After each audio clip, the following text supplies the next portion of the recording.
You are listening to the Red Roots podcast.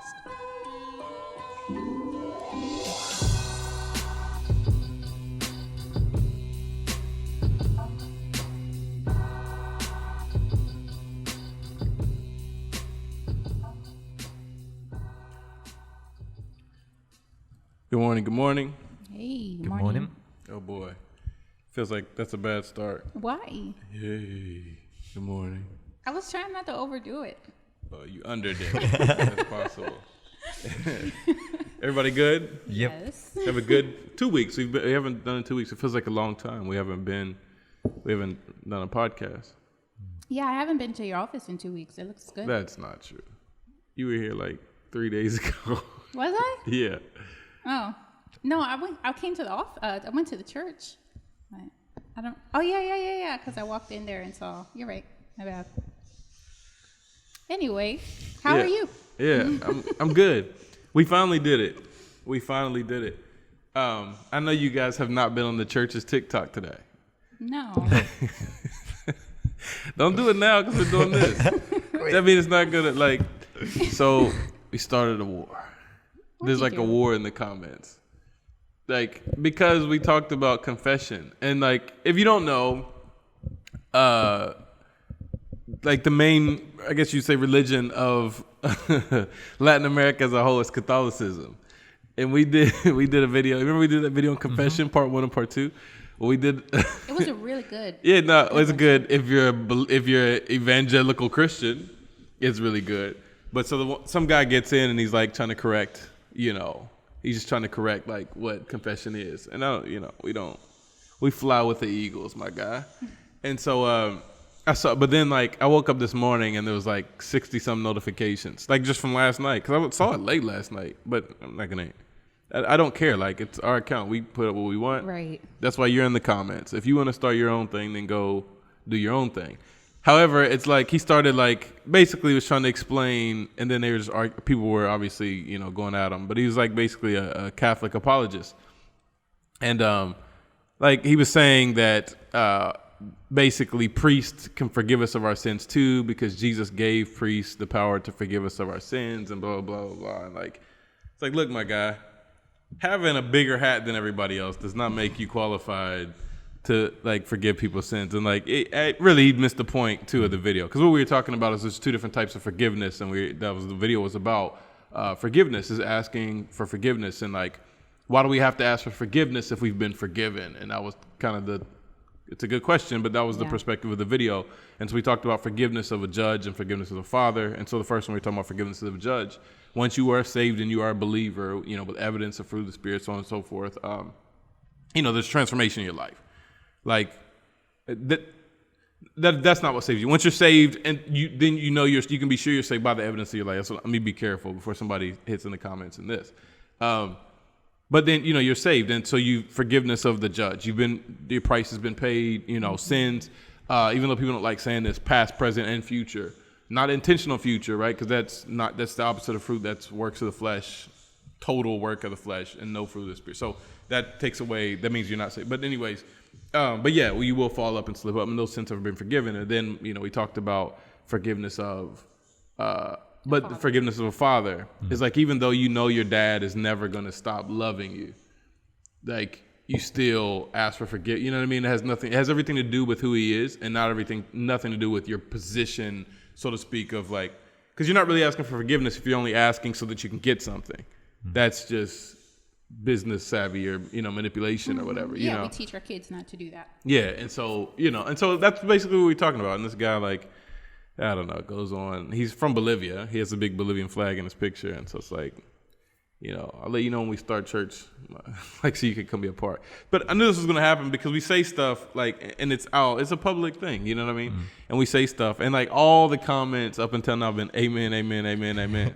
Literally, that's it. And then Melinda will say something random in the comments every once in a while.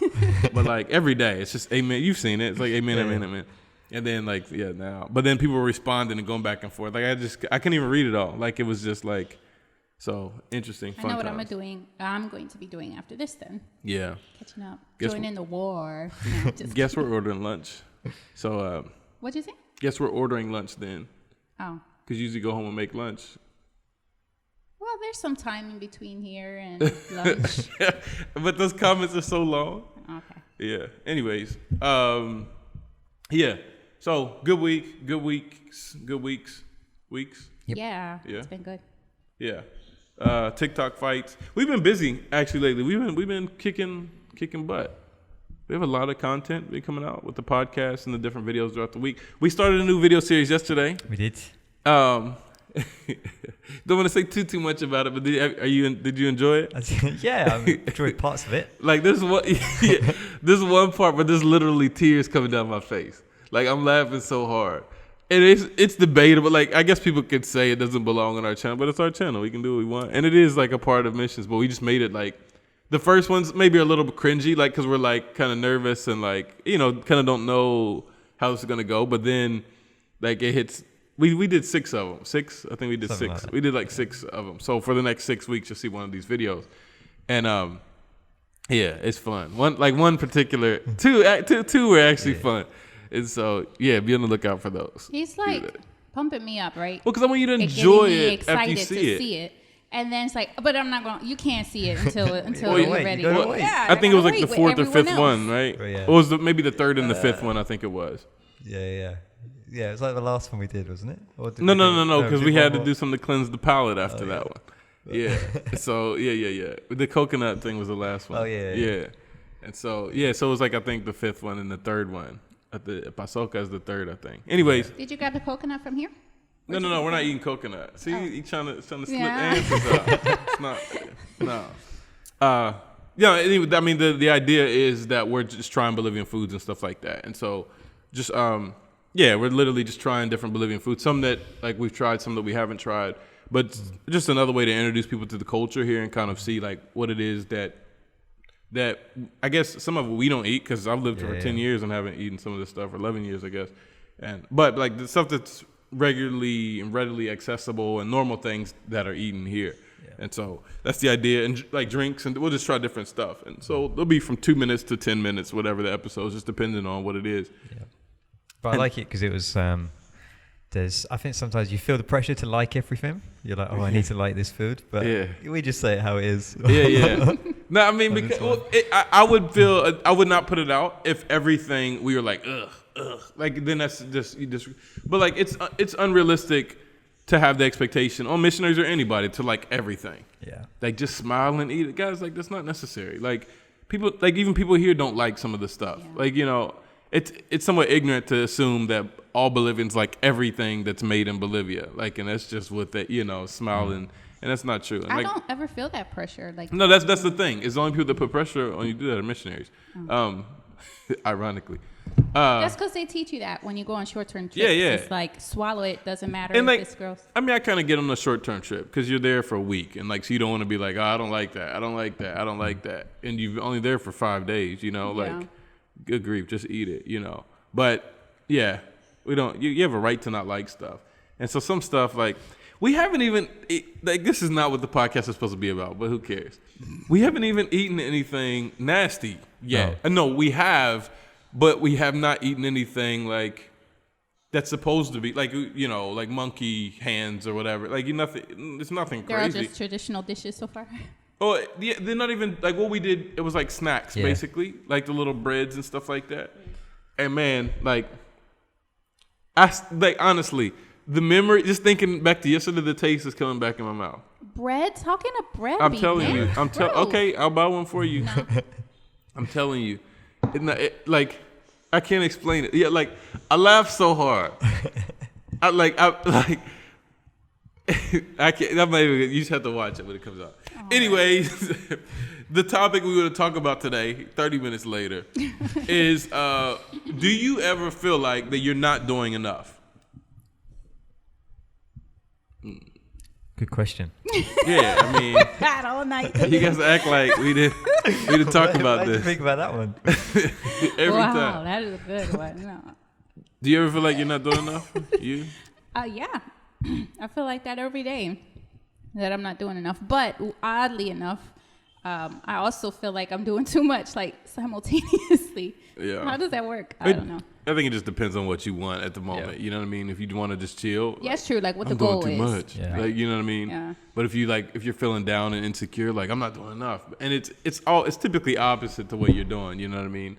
Like if you're working your behind off, like typically those are the moments when you just don't feel like you're doing enough, which is why you're working your behind off. You know, a lot of the time, and then vice versa. It's like when you feel like you're doing too much, you're typically not doing. Like the busiest people, like are the ones with they're not doing as much as they convince themselves they're doing. Because like for me, I'm like, when my friends call, like one of my friends called the other day, and we had like a deep conversation about some important personal stuff. He's like, thanks for taking time out to do it. I'm like, dude, like if I can't do this, then what am I doing? You know what I mean? Like if Jeff Bezos has time to talk to his friends and Phil Knight from Nike, like you know what I mean? Like Michael Jordan has time to play golf, and the president of the United States has time to play golf all the time. I thought That you were gonna say he has time to tweet. Well, yeah, that too. Now, whether that's he should have that time, I don't know. But my point is like you make time for what's important, and so it's like I don't know. Anyway, like all the I'm doing too much, I'm not doing enough. It's kind of like I mean, obviously there's a middle ground, but it's kind of it goes against your whatever you feel like at the moment. I think, and for the most part, not every single time, but for the most part. Do you think that they're equally as, I would say, damaging to feel like you're not doing enough and then to feel like you're not getting enough rest? Wait, say it again. Do you feel like both extremes, I guess any extreme of anything is not healthy, but I guess if you want to decide on like, well, which is better, doing too much, not doing enough? I mean, I have an opinion, but I don't think... If being in the middle was not an option. But this is the thing, and we've talked about this. I think like the way I was raised is laziness was like the worst possible thing. It's better that you don't have like arms and legs than be lazy, or you know what I mean. It's better that laziness was like the worst disease ever. Like in my house, like Saturday morning, like it'd be 8:30. My dad comes in like, get up, we ain't sleeping all day. Like I know, it's just 8:30, that's why I'm asleep now. And like, but that's just, like, cause my dad, lazy is not something my dad has ever been, especially when it comes to work. I'll talk to your mom sometimes, I'll write her or whatever, had your coffee yet? And she's like, girl, I'm being lazy, I'm still in the bed. It's like 7:30 in the morning. Where are you? Cause my dad's already turned the light on and but that's not what, so I appreciate that, especially now as an adult and a person who is, I mean, technically we're entrepreneurs, right? Like that's what we do. And I think if I didn't have that, there's no way I'm here. I would have gone home a long time ago. Yeah. Because at this point now, like, and I'm not pulling out the violin, but we're just not popular people. We've never been on the inner circle of a lot of churches and stuff like. We just never been that. And so for us, like, and I'm not saying people don't work hard. Let me be clear about that. However, like it's a lot of hard work. Obviously, we're not removing God from the equation, but I'm just talking about on a very practical level. It's been a lot of hard work. And if I didn't have that put in me, then I'm talking about me personally. I'm not talking about you, but just me personally as an individual, I would have wanted to quit a long time ago because it's too hard. Like I would have come to that conclusion. But like, so for me, I've said all that to say, I think working. Again, this is my opinion, and I know that it's not right necessarily, but just from my perspective and the way that I view the world, I think the better is to work too much. Yeah. It's like I look at it as cooking. It's better to have too much than not enough.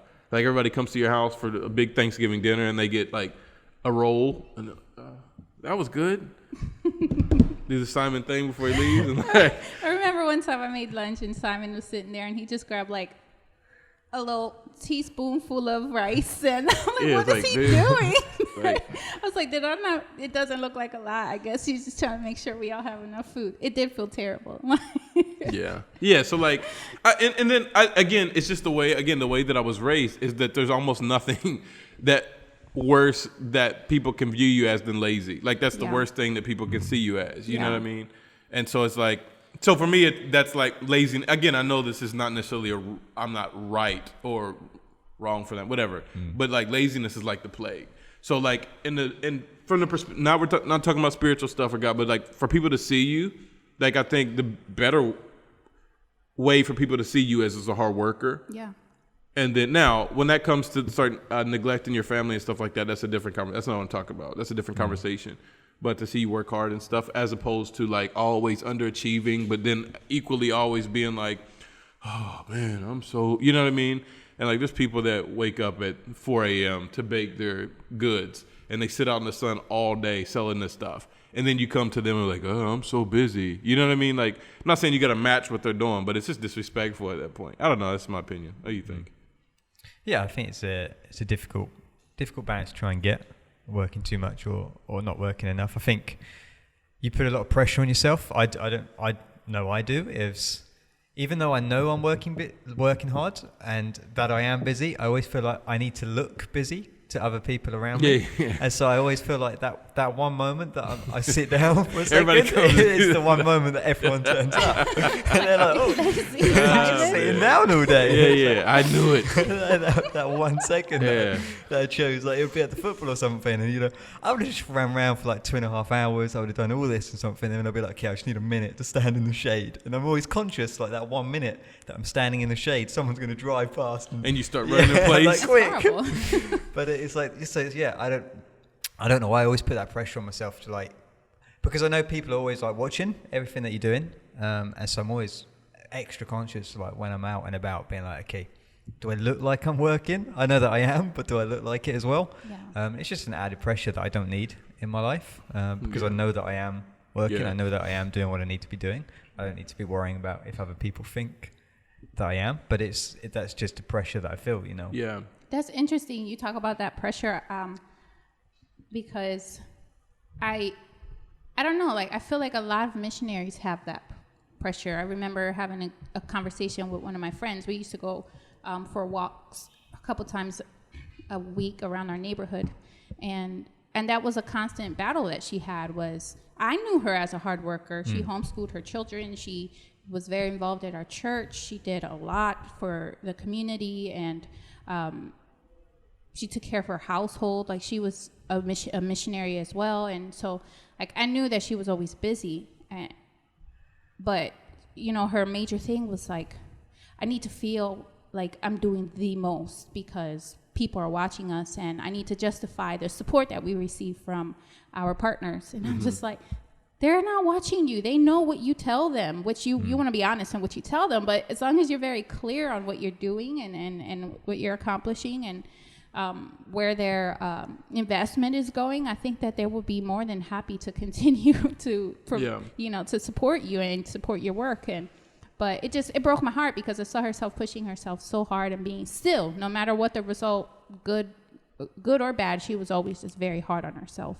Yeah. And she at one time got really busy. She wanted to help a friend because her friend needed a temporary job, and she said she needed help in the house. But she said she couldn't do that because she would feel like it just wasn't right as a missionary to not be pushing herself to the limit. So she hired her friend to clean her house for her for a little bit, but she also cleaned alongside of her friend. I'm like, what are you doing? Her friend was probably like, man, you don't get out the way.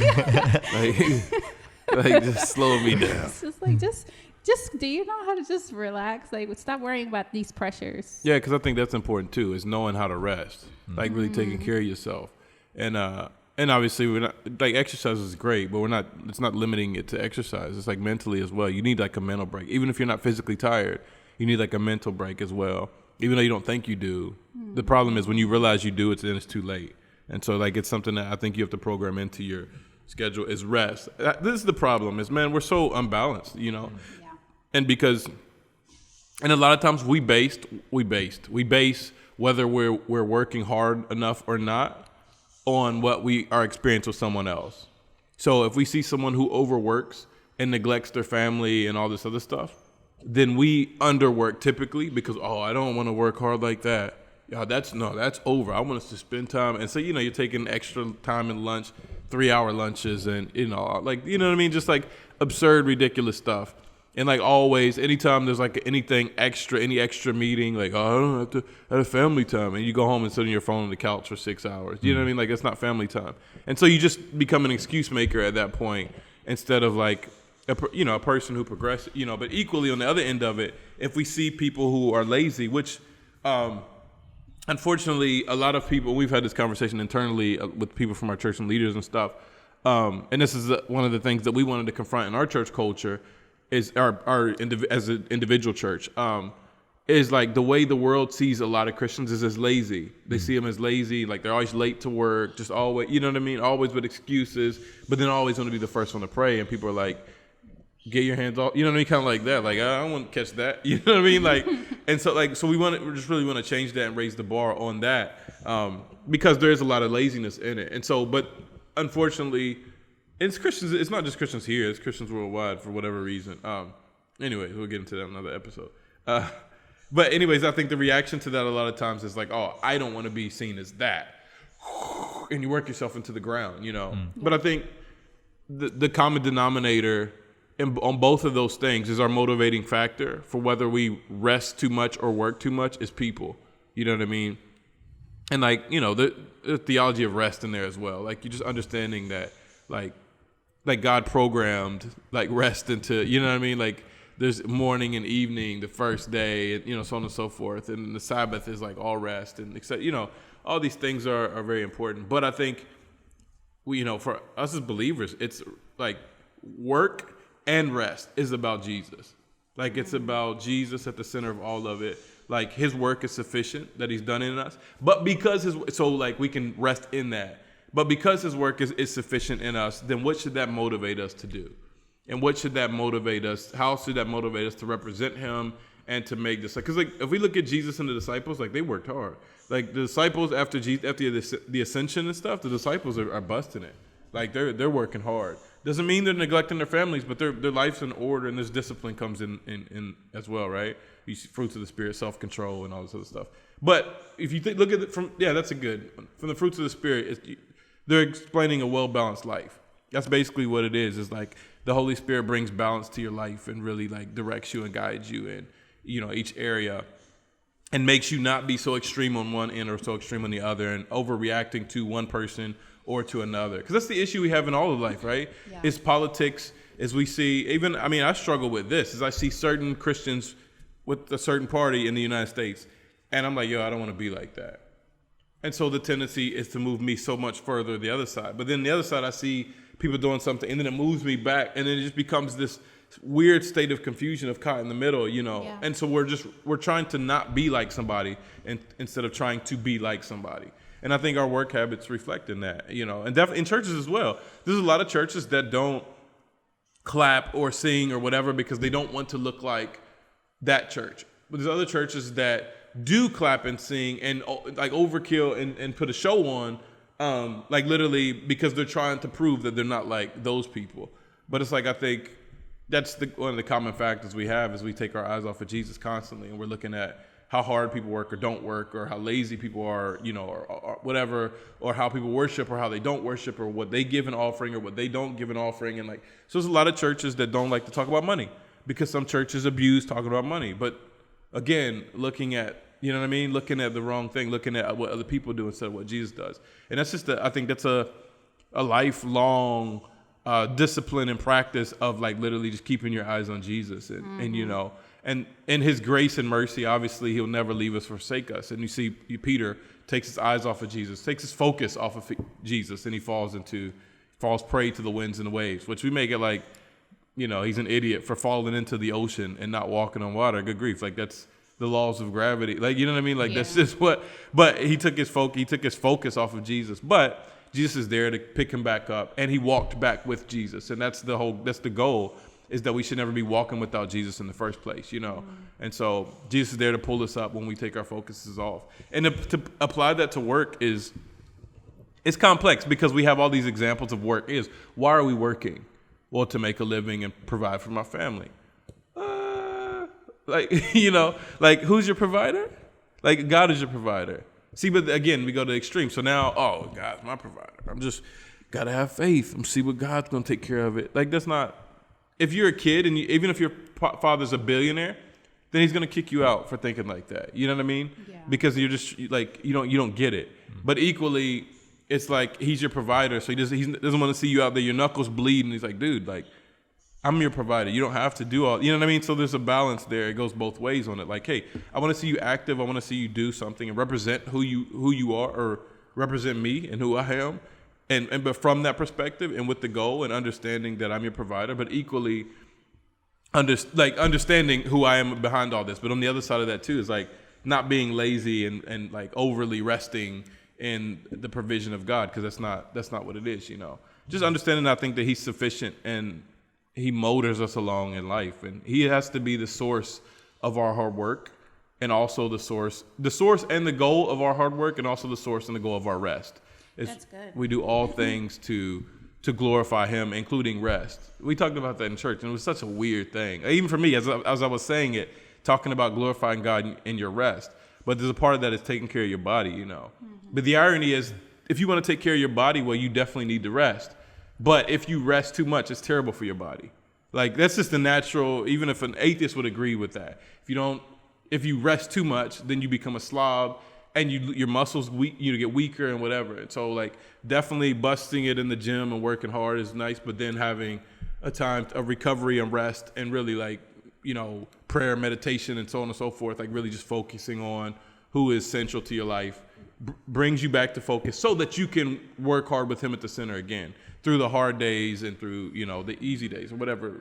Like, and we just maintain keeps us stable and even keel, and not so much on the up and down, because that's what we tend to do, or the left and right in some situations. Yeah, that's where most of us find ourselves, on the up and the down, on the extremes, right? The ups and the downs. It's like, oh, I'm doing too much. Let me pull back. Oh, I'll pull way back. Let me, you know, catch up. Yeah. Whatever.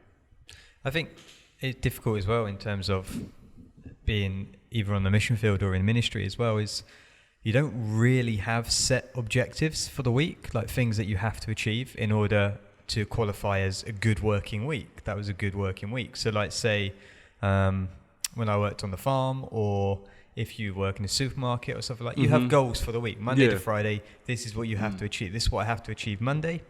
This is what I have to achieve Monday before lunch. This is what I have to achieve Monday after lunch. You have set things that you have to do every single day. If you work in a supermarket, typically you might get an aisle. You're in charge of that aisle. You need to restock that aisle. You need to clean that aisle. You need to do that. So you can see, because you can tick boxes. So, okay, well, I've restocked it. I've done this. I've done that. So therefore, I've worked hard because I've got everything that I needed to do done. When you're on the mission field, one thing I find is, because every week is so different, it's hard to judge whether or not you've done good work. Like, have I done enough work this week? Have I not done? Because it's always so varied. So like you, for example, Ramon, when church is open before this, the one thing you had to do each week was prepare a sermon, be ready for Sunday morning. That was like the only thing, like, this has to be done. Yeah. Between that and everything else could be anything. You could have a 4-hour conversation with someone. You could be out running around doing errands. You could be at home looking after your kids. But because it's only like that one thing of I have to prepare a sermon, it's difficult to judge in between all of that. Yeah. Like, have I done enough? Yeah. Is this good? If that makes sense. Yeah. So it's like, for some people, having a 2-hour conversation with someone, oh, that's not really work. You're just chatting to them. Yeah. Whereas actually sometimes that's work. Really deep and it's really stressful, or it's an important chat or something. So I find it hard to like tell myself, okay, well, that 2-hour chat that I was having with that person, that was work as well. Because I'm just thinking, oh, but I didn't do this today, or I haven't done that today. Thinking in terms of like, because the UK culture is very like goal orientated. So you have your objectives, you have to achieve those objectives in a certain time frame. Whereas here it's very much like, okay, anything could happen today, anything could happen tomorrow. We don't know. Going out to try and get some photocopies for children's church could take all morning. And you have to accept that it could take all morning. Yeah. And I think that's where the frustration comes in. It was like, oh, I haven't done enough today, because getting photocopies took all morning. Yeah. Whereas it shouldn't. It should take 10 minutes, but it doesn't. It took all your morning. So now all of a sudden you're thinking, man, I haven't worked hard today, because all I've done is get photocopies for children's church. Yeah. Whereas the reality is that sometimes it just happens like that. And so, I think that's one of the things when you're looking like, okay, have I worked hard enough, is just seeing that because every day is different. It's really hard to like tell yourself, okay, that was a good working day, or that wasn't a good working day. That's where I find like hard to draw that line anyway. Yeah, I think like there's two things I want to say. One, on the opposite end of that too is like, if you do go one day to make copies or to buy a paintbrush or whatever, and it does miraculously take you 10 minutes, you're already in the state of mind that it's going to take you forever. And so you're like, whew, I got this paintbrush. So you're like chilling for the rest of the day. Like, you know what I mean? Like you accomplished something, you know what I mean? And it's just like, you know, but other thing I was going to say is like, and like, I think we define like doing enough as we look in terms of work. So we look in terms of ministry work, because like, if I work hard at work and I'm not having conversations with my kids and stuff, then I know I'm not doing enough. Or if all I'm doing, if I'm ministry sermon prepping, like so much that when people do come to have a conversation, when they call or text or whatever, to have conversations, and I don't have time for them because I'm so busy doing ministry, then I'm not doing enough. Yeah. I'm doing too much ministry, but not enough anything else. And so it's just that balancing everything out, and organization helps a lot too, I think, you know.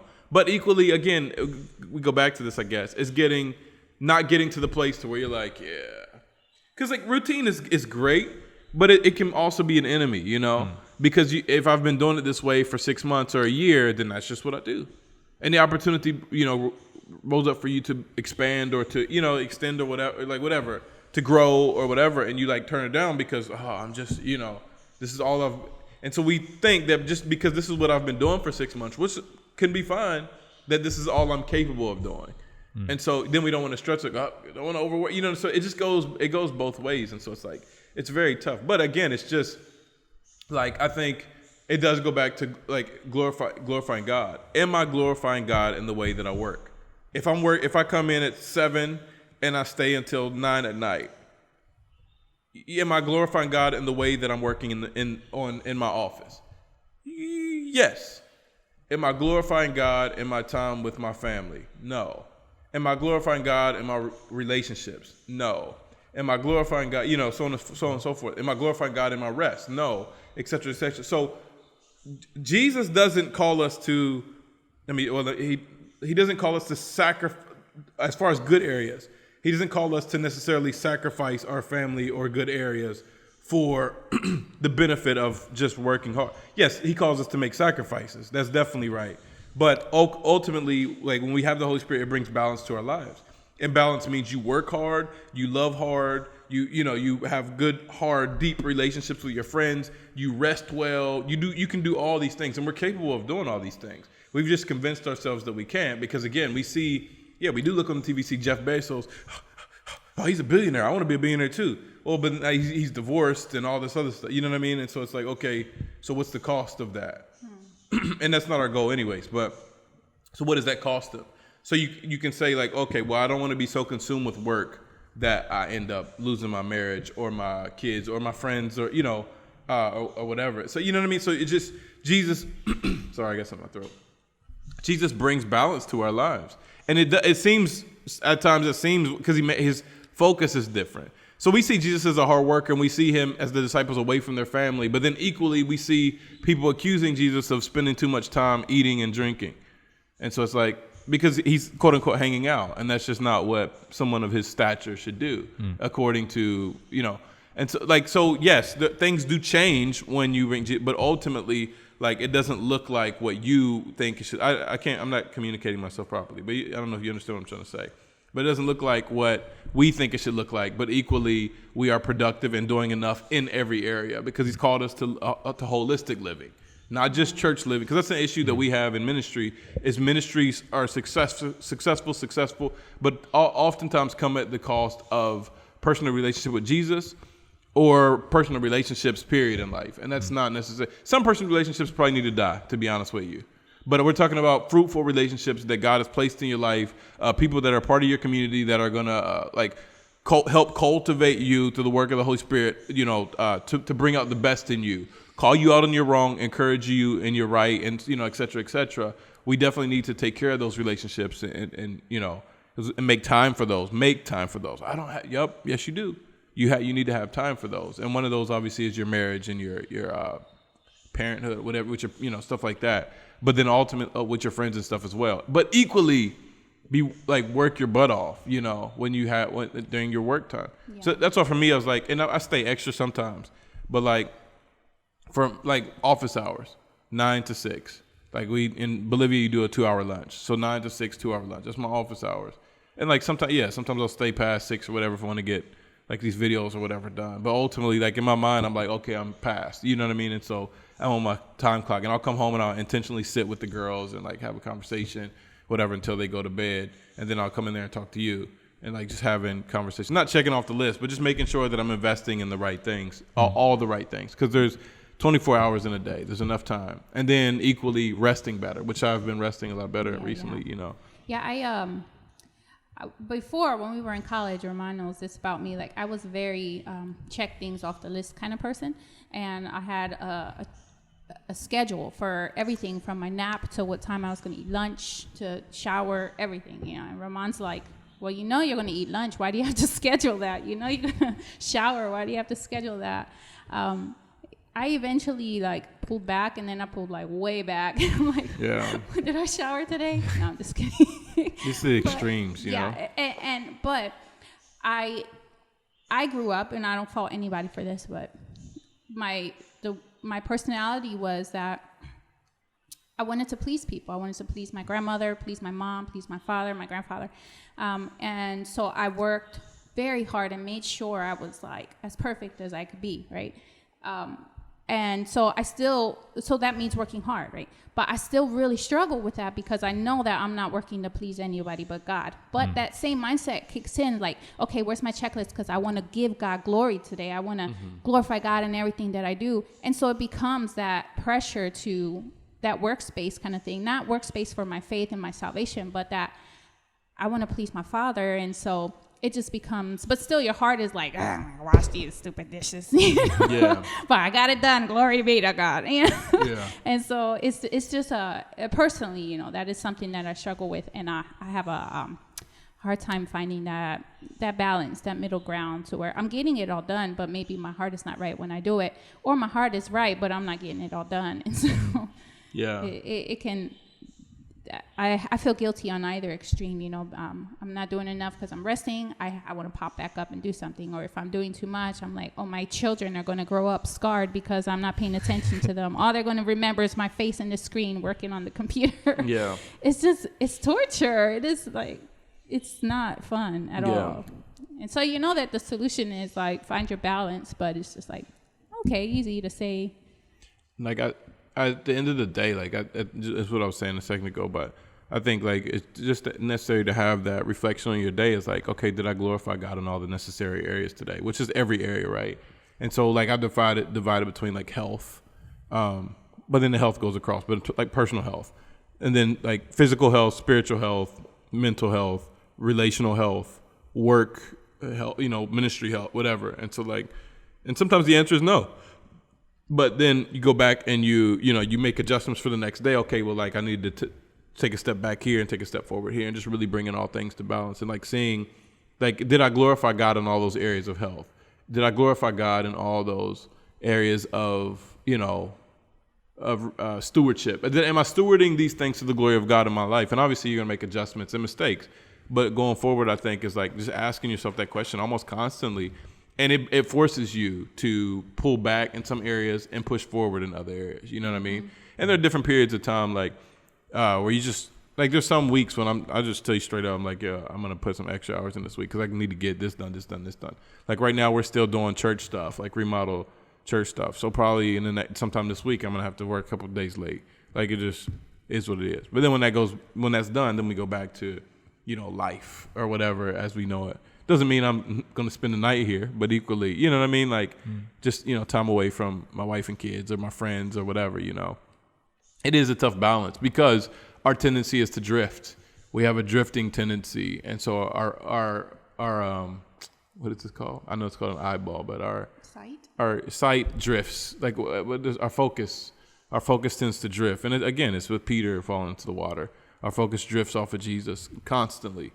And so it's just necessary to continuously like really respond to the Holy Spirit who is calling, beckoning and directing us to keep our eyes focused on Jesus. And it is a very hard thing to do. And he's talking about walking by faith and not by sight. You know, he's not talking about getting new cars and like, oh, look at the faith. I took a step of faith. I went $300,000 in debt to get this house. That's a faith leap. No, it's not. Like That's not at all. It's the opposite, actually. Like, you know, not saying you can't have a nice holiday, you know what I mean? Like, faith walk is like, just keeping him at the center of everything and seeking his glory in everything that you do, even when it doesn't make sense to your, to your habits, whatever those may be. And I don't know, discipline to the glory of God. I think that's really at the center of it. It is a tough thing though, because there's something I struggle with regularly. Because my tendency is to feel like I'm not doing enough. I always feel like that. Like, and I think, I will always feel like that. So I'll wake up like 6:45, 7, bing, like, man, like, you know what I mean? Like sometimes I'm like, man, I can't.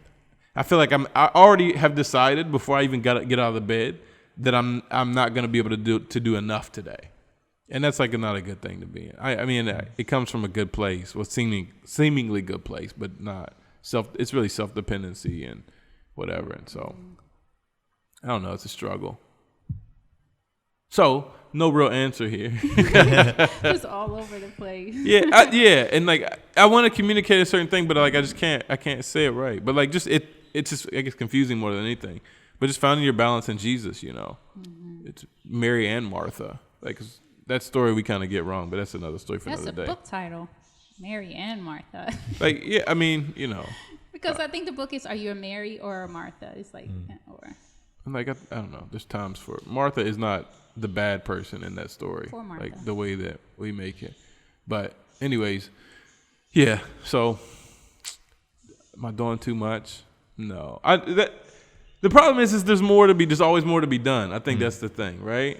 It's like if there's still goals we met, nope, not doing enough. Like there's more to be done, so I'm not doing enough. I think you hit it on the nail earlier. Or hit the nail on the head. Hit the nail on the head. Heard it both ways.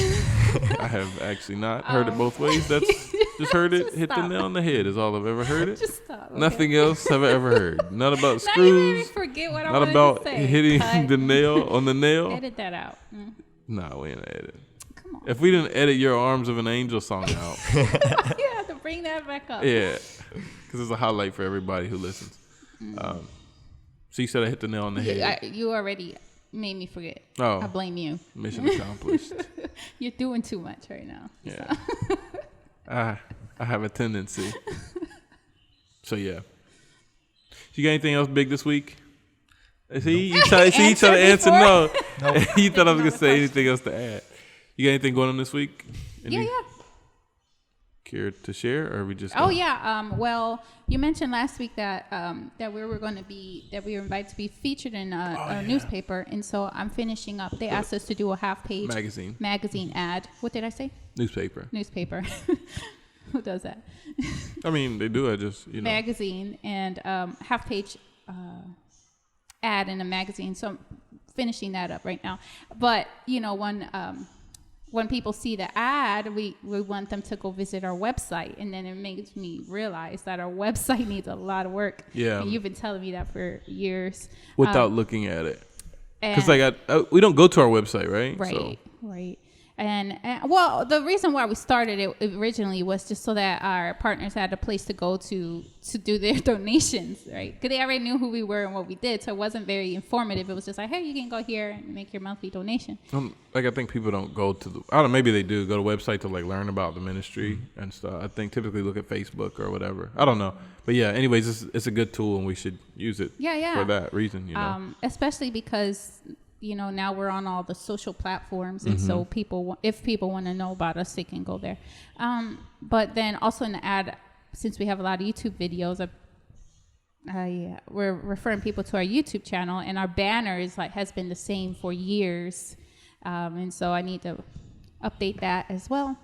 And the schoolwork with the girls, since the school year's over, just trying to keep them in the habit of working and. Not getting too relaxed and lazy, and just have them catch up. So the school year was canceled, and they had only completed 1 month of third grade. And so next February, which is when the school year begins, fourth grade, they will go right into fourth grade. So they'll have an entire gap, a year gap there. Not a gap year, a year gap.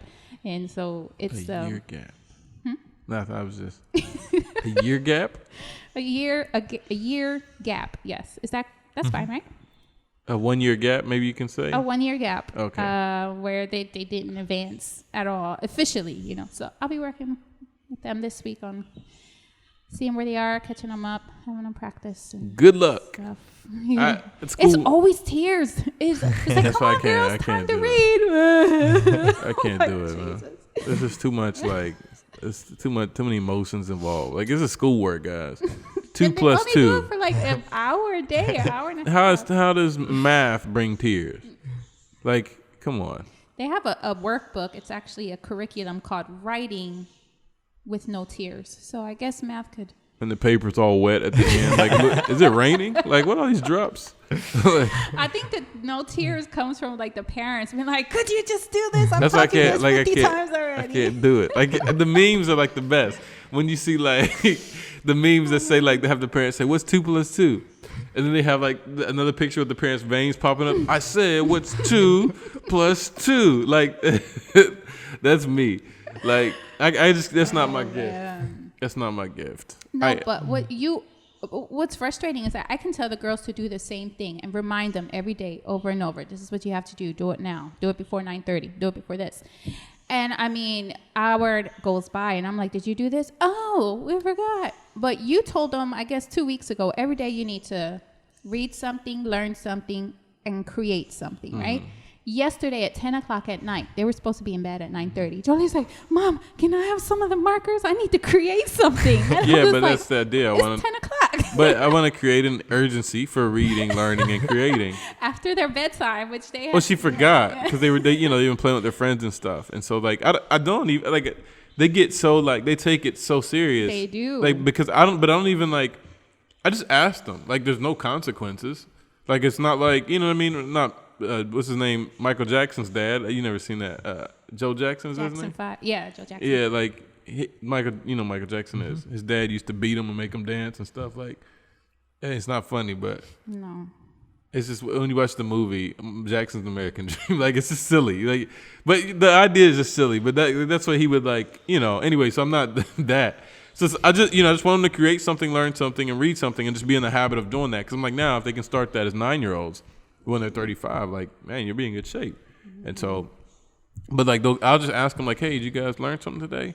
And sometimes they're like, and they're looking like, I learned that if you drop phones, they break. Like, no, that doesn't count, man. Like, you knew that. Jolie said she had to create something, so she literally created like. She wrapped her blanket up she rolled it up in a ball and tied a belt around it and made like a hook for a sleeve and made like a yoga mat, a DIY yoga mat with the that's what she was asking me about the belt yesterday. Yeah. She was texting me. Yeah, that my kids. It was like 10 o'clock at night or 9:30. Yeah, I don't know, man. My kids text me now. I don't know if I love that or hate it. Daddy, can I go in your closet and look for an old belt? Like, yeah, I guess. Like, I need it for a project. They always say everything's a project. So, yeah. So create something, learn something, and read something. So I try to do that. That's why I get them to do it. It's because it's something that I've like.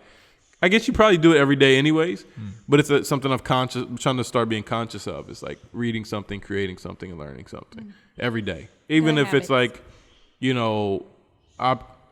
octopuses. Octopuses have, how many things on their tentacles. Like, I don't know. It can be random facts, but just kind of fill yourself with, like, knowledge. It's still knowledge, and it's helpful. So a lot of that stuff's helpful, even though it seems like, oh, okay, who cares how many, whatever suctions an octopus has. But, like, there are moments in your life when, like, it may be, like, yeah, this stuff is helpful, and you just never know, whatever. And just to get in the habit of learning and growing in knowledge I think it's a good thing. And it creates humility, too. It's like, because the more you learn, the more you realize you don't know. Mm-hmm. And so it's like, kind of, I don't know. That's my idea. That's my parenting thing for the week. For the people. For the people. You're welcome. Yeah. I am, or they are? I'm just speaking for you. Oh, don't do that. Don't do that. Like, you got them.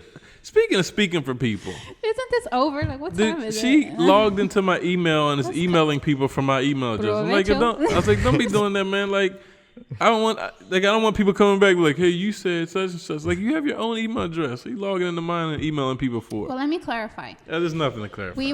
We're communicating with this one person, and she has already been communicating through Ramon's email address, and I needed her to send me something. So she sent one email. That's communicating through your email address. Right, but you made it like it's been like a back and forth, like we have a thread, and like you don't want to break the thread. So at the time, I thought it was a good idea to not mix in another email address, and so I just said, yeah, just write me at the same email address you've communicated with us before. So that was my logic. Wasn't trying to be all invasive. And no, it's not. It's not about being invasive. Breaking in. It's not about that. Because I don't care. I wasn't speaking for you either. At the end of the email, I signed Melinda. But everybody doesn't read the end. So for me, it's like I'm super conscious about what I say in emails and stuff like that. I don't know why, but I am. Because I'm not conscious about what I say in real life. That was offensive. But no. But my thing is I can't control what anyone else says. And so, but I can control what I say. And if it comes from my email address, then it's from me. And so, like, I don't, yeah. And plus, melinda.i.gore@gmail.com. Why do you give people my email address? Because apparently people need it if you feel like this should email you. So yeah. Anyways, I hate emails anyways. Just text me. Yeah, so anybody got anything else? You guys like your new ice cream cones? It looks nice. We got we got what are they, sponges for the microphones. I remember being a teenager in youth group and singing with these little covers on, and they would smell like spit. Yeah, because orange, light blue, yellow, bright yellow. Yeah, bad. That's why they come in like a 6-pack. Is because like I remember like they used to have like bite marks or something. It's weird. Or like the little kid's been picking at it. Yeah. Anyways, yeah, this podcast. This is the worst episode we've done to date. Anyways, thanks for listening. We really appreciate you guys and your love and your support and just always, being there for us, even in episodes like this. We'll see you next time. Provecho.